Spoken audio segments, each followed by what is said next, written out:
So to access route mapping, once you have your route schedule entered, click on Routes and Route Mapping. So from here, there's lots of options here.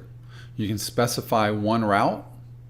You can select a specific frequency, zone, or zip code, or postal code. Put in a date range. Use live traffic. Since we tie right into Google, we're able to track live traffic conditions in certain areas. So I'm going to select one date and select map. What this does is it shows me all my stops on one map. So I've got 41 stops and I'm driving 897 miles. 22 hours of drive time for all my routes.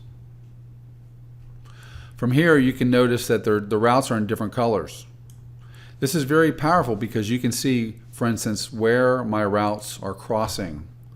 I've got blue and pink stops crossing one another.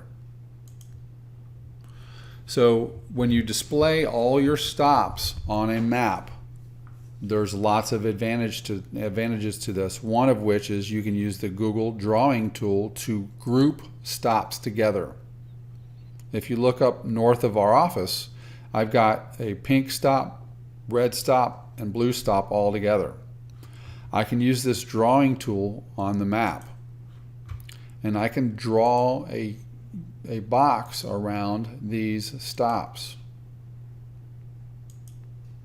When I close this box, a reassign pops up. This gives me the ability to take all of these stops, and as you can see here, I've got Route 3, 5, 6, 7, and 9 stops all in that group.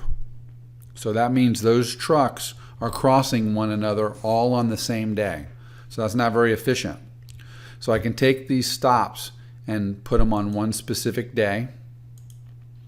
I can select just one specific route even. And I can make this permanent or temporary.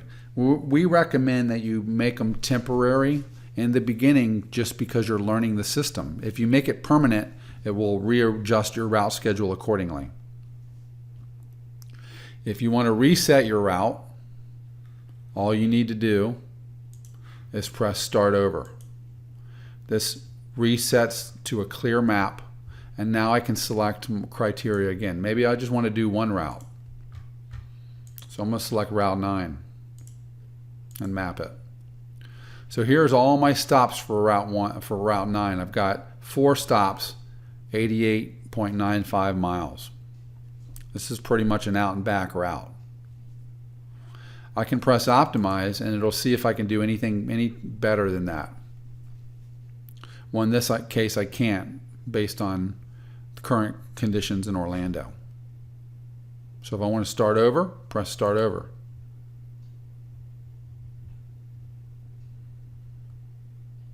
I can select a different route for a specific day.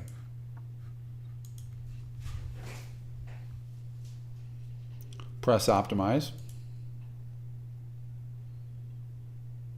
and it will try to optimize this route as well.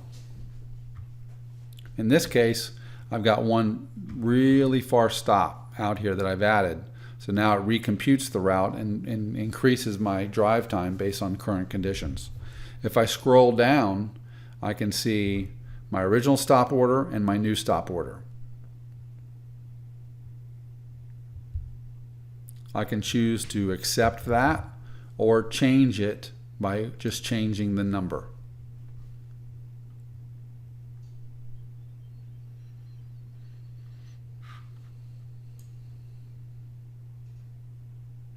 If I want to start over, press Start Over.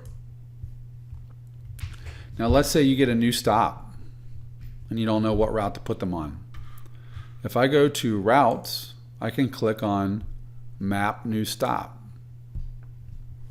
Now what this feature does is it gives you the ability to select the customer that you wish to put on the route schedule.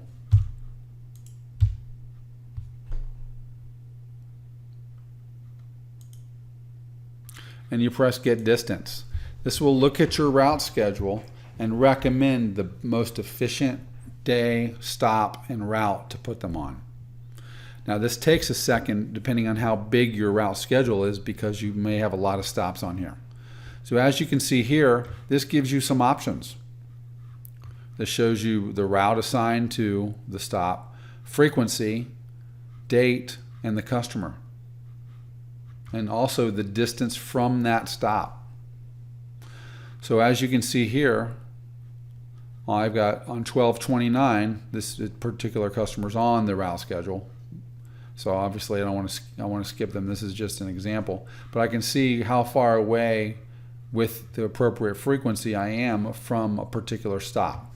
If I press the before or after arrows, it will take 4th Street Bar and Grill and put them on the route schedule based on this criteria. Another option that you have for mapping is under customers. You've got customer map. This displays all your customers all on a map, so you can see where most of your customers are located. So I've got a high concentration just right in the middle of Orlando. If I click on that, it'll drill down to just that section and show me where my other customers and route stops are. If I click on the square, which means customer, it'll show me which customer that is and allow me to adjust it if I need to nudge that customer. If I click on the R, it shows me who that is on the route schedule, what day they're scheduled to be serviced, as well as by what route and what stop number. From here I can drill down by clicking on customer detail and go straight to that customer detail. This is also a great tool if you get a customer or a lead that calls to check to see if they're in that service area. Just type in a portion of their address and it will show you on a map where they're located, so you can see if they're in your coverage area or not. Display on map options, you can shut off route stops, customers and leads, and driver locations if you want, or turn them on. The default is that they're on. So you have a lot of mapping options.